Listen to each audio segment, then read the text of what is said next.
بسم الله الرحمن الرحيم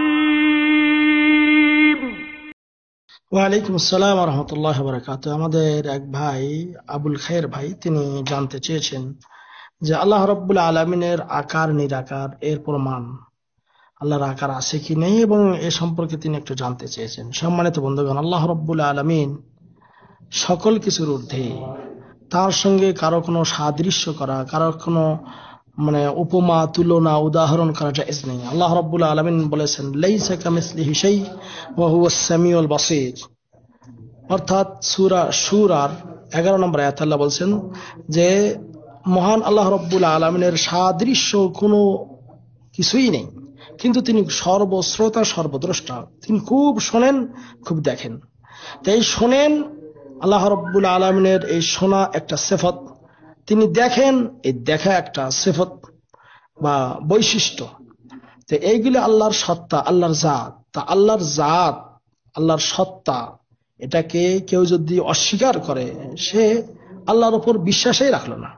এজন্য আল্লাহ রাব্বুল আলামিনের সত্তা আছে, এজন্য তাকে নিরাকার ভাবা, যে তার কোনো সত্তা নেই, তাকে দেখা যাবে না, দুনিয়াতে দেখতে পারবো না, কিন্তু আখিরাতে ঈমানদাররা সবচেয়ে বড় খুশি তখনই হবে যখন তারা আল্লাহ রাব্বুল আলামিনকে দেখবে।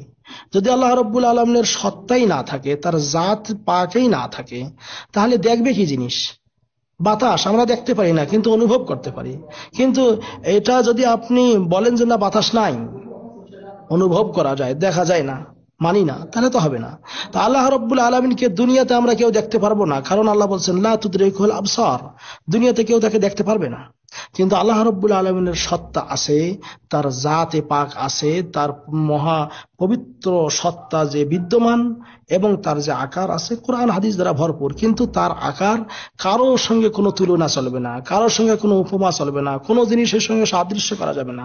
কোরআন এবং হাদিসে যেভাবে বর্ণিত আছে ঠিক সেভাবেই মেনে নিতে হবে।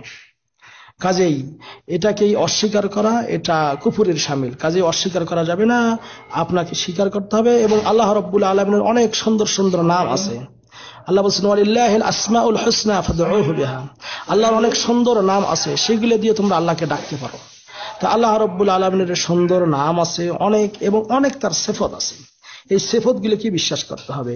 এই সিফতগুলির মধ্যে যেমন আল্লাহ রাব্বুল আলামিনের মহান সত্তা, যেটা তার চেহারা, তার চেহারার কথা কোরআনুল কারীমে উল্লেখ আছে। যেমন সূরা আর রহমানের 27 নম্বর আয়াতে আল্লাহ বলছেন ওয়ায়াবকা ওয়াজহু রাব্বিকা যুল জালালি ওয়াল ইকরাম, আর শুধুমাত্র তোমার প্রতিপালকের চেহারা বা স্বীয় সত্তাই অবশিষ্ট থাকবে, যা মহিমাময় মহানুভব। অনুরূপভাবে আল্লাহ রাব্বুল আলামিন এরকম আরো একটা আয়াত বলেছেন সূরা কাসাসের 88 নম্বর আয়াত, যেখানে আল্লাহ বলছেন যে কুল্লু শাইইন হালিক ইল্লা ওয়াজহা, সকল কিছু ধ্বংস হয়ে যাবে আল্লাহর সত্তা ব্যতীত। তা আল্লাহর সত্তা যদি না থাকে তাহলে এটা তো ধ্বংস, আল্লাহ রাব্বুল আলামিনের সত্তা যদি না থাকে তাহলে তো আমরা আল্লাহ বলতেছেন সব ধ্বংস হবে, কিন্তু আল্লাহর সত্তা ধ্বংস হবে না। পৃথিবী সব শেষ হয়ে যাবে, কিন্তু আল্লাহ রাব্বুল আলামিনের জাত এটা শেষ হবে না। সম্মানিত বন্ধুগণ, এরকম আল্লাহ রাব্বুল আলামিন তার হাতের কথা বলেছেন, কিন্তু কারোর সঙ্গে তুলনা করা যাবে না। আল্লাহর হাত কেমন না, কিন্তু আল্লাহ রাব্বুল আলামিন বলেছেন বাল ইয়াদাহু মাবসুতাতান, আল্লাহর হাত প্রশস্ত। কি রকম প্রশস্ত এটা আমরা বলতে পারবো না। আল্লাহ রাব্বুল আলামিন যেমন ওই রকম তার হাত, যেভাবে কোরআনে এসেছে ঠিক সেভাবে মেনে নিতে হবে। অনুরূপ ভাবে আল্লাহ রাব্বুল আলামিনের শ্রবণ শক্তি আছে, দৃষ্টি শক্তি আছে, তিনি দেখেন শুনেন, এরকম অনেক আয়াত আছে। যেমন সূরা মুজাদালার প্রথম নম্বর আয়াতের দলিল। অনুরূপ ভাবে সূরা আলে ইমরানের 181 নম্বর আয়াত, সূরা তাহার 46 নম্বর আয়াত, সূরা আজ-জুখরুফের 80 নম্বর আয়াত, এইগুলির মাধ্যমে আল্লাহ রাব্বুল আলামিনের সাদৃশ্যহীন অনেক সিফাতের কথা উঠে এসেছে। অনুরূপ ভাবে সূরা কামারের 13 থেকে 14 নম্বর আয়াত তিনি বলেছেন যে ওয়া হামালনা আলা যাতি আলওয়াহিন ওয়া দুসুর তাজরি বিআয়ুনিনা জাযাআন লিমান কানা কুফর।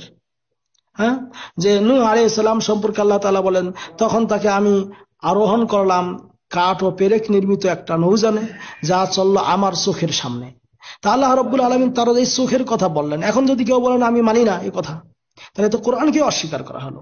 হ্যাঁ, এরকম করে অনেক দলিল আছে ভাই, যেগুলিতে আল্লাহ রব্বুল আলামিন তার বিভিন্ন সত্তার কথা, বিভিন্ন গুণের কথা আল্লাহ রব্বুল আলামিন উল্লেখ করেছেন। এবং আল্লাহ রব্বুল আলামিন মহা আরশে সমন্বিত, কিভাবে আছেন বলা যাবে না, দাঁড়িয়ে বসে হেলান দিয়ে না, যেমন ভাবে আল্লাহর সাজে ওই রকম, কিন্তু তিনি উপরে। এই কথা মেনে নিতে হবে যে আল্লাহ আরশের উপরে, এই কথা বিশ্বাস করতে হবে। যেমন সূরা তাহা 5 নম্বর আয়াতে আল্লাহ বলতেছেন। তো এরকম অনেক প্রমাণ আছে। এখন কেউ যদি কোরআনের এই স্পষ্ট দলিলগুলিকে না মানে, আমরা তো কিছু করার নেই। আপনি বুঝানোর মালিক, আমরা বুঝাবো, আপনি বলার মালিক বলবেন। এখন সে যদি ভাই কেউ না মানে, তাহলে এটা নিয়ে আমাদের কিছু করার নেই। আল্লাহ রাব্বুল আলামিন আমাদের সেই ভ্রষ্ট মুসলিম জাতিকে সঠিক দিক নির্দেশনা জানার এবং মানার তৌফিক দান করুন। তাওহীদের একটা প্রকার হলো যে আল্লাহ রাব্বুল আলামিনের 3 প্রকার তাওহীদ: তাওহীদ রুবুবিয়্যাহ, তাওহীদ উলুহিয়্যাহ, তাওহীদুল আসমায়ে সিফাত। 3 প্রকার তাওহীদকে স্বীকার করা। আল্লাহ রাব্বুল আলামিন সকল প্রকার তাওহীদকে আমাদের মানার তৌফিক দান করুন। আমিন। ওয়া সাল্লাল্লাহু আলা নবিয়িনা মুহাম্মদ। আসসালামু আলাইকুম ওয়া রাহমাতুল্লাহ।